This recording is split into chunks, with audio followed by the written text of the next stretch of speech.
మధుమేహం స్థాయిలో భారీగా పెరుగుతున్న నేపథ్యంలో చక్కెర ప్రత్యామ్నాయాల వైపు వినియోగదారులు చూస్తున్నారు.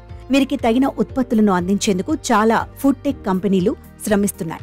చక్కెర ప్రత్యామ్నాయ పరిశ్రమ వృద్ధి బాటలో పయనిస్తోంది అని ఇన్నోవేషన్ కన్సల్టింగ్ సంస్థ గ్రేబీకి చెందిన విశ్లేషకుడు గౌరవ్ సాహ్ని చెప్పారు. అల్యులోజ్ గా పిలిచే ఒక తెల్లని పౌడర్ను చూపిస్తూ ఇది చక్కెరకు ప్రత్యామ్నాయంగా మారబోతోందని మేం భావిస్తున్నామని ఇజ్రాయెల్కు చెందిన డాక్టర్ జీవ్ జ్విగాఫ్ట్ చెప్పారు. చక్కెరలో 70% తీపితో అల్యులోజ్ ఉంటుంది. అందులో క్యాలరీలు కూడా చాలా తక్కువ. దీంతో శరీరంలోని బ్లడ్ షుగర్ స్థాయిలపై ఇది పెద్దగా ప్రభావం చూపదు.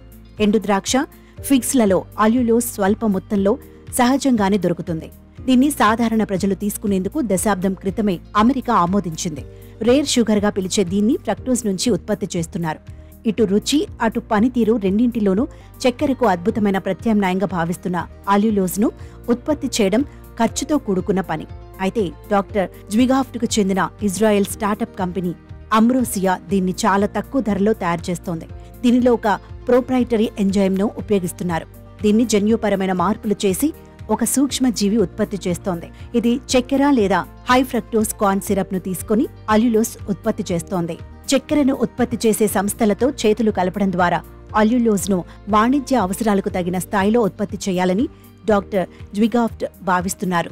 ఊబకాయం, చక్కెరపై సుంకాలను విధించడం ద్వారా ఈ వృద్ధికి ప్రభుత్వాలు కూడా ఊతం అందిస్తున్నాయని ఆయన అన్నారు. ఇప్పటికే చక్కెరకు చాలా ప్రత్యామ్నాయాలు అందుబాటులో ఉన్నాయి. ఆస్పర్టేమ్, సెచారిన్, సుక్రాలోజ్ లాంటి పాత ప్రత్యామ్నాయాలతో పాటు స్టీవియా, మాంగ్ ఫ్రూట్ లాంటి కొత్తవి కూడా వీటికి ఉదాహరణగా చెప్పుకోవచ్చు. చక్కెర కంటే చాలా రెట్లు తీయగా ఉండే వీటిని స్వల్ప మొత్తంలో తీసుకుంటే చాలు. మరోవైపు పాలియాల్ లేదా షుగర్ ఆల్కహాల్స్ కూడా అందుబాటులో ఉన్నాయి. ఇటీవలి కాలంలో వీటికి ప్రజాదరణ పెరుగుతోంది. అయితే కొత్త చక్కెర ప్రత్యామ్నాయాలు మార్కెట్లోకి రావడం చూస్తుంటే సంతోషంగా అనిపిస్తోందని కాలిఫోర్నియా యూనివర్సిటీ న్యూట్రిషన్ బయాలజిస్ట్ కింబెన్ స్టాన్హోప్ అన్నారు. ఈ ఉత్పత్తులు మనకెంతో అవసరమని ఆమె చెప్పారు. ఈ ఉత్పత్తులతో బరువు, మధుమేహాలను నియంత్రణలో ఉంచుకోవచ్చని ఆమె భావిస్తున్నారు.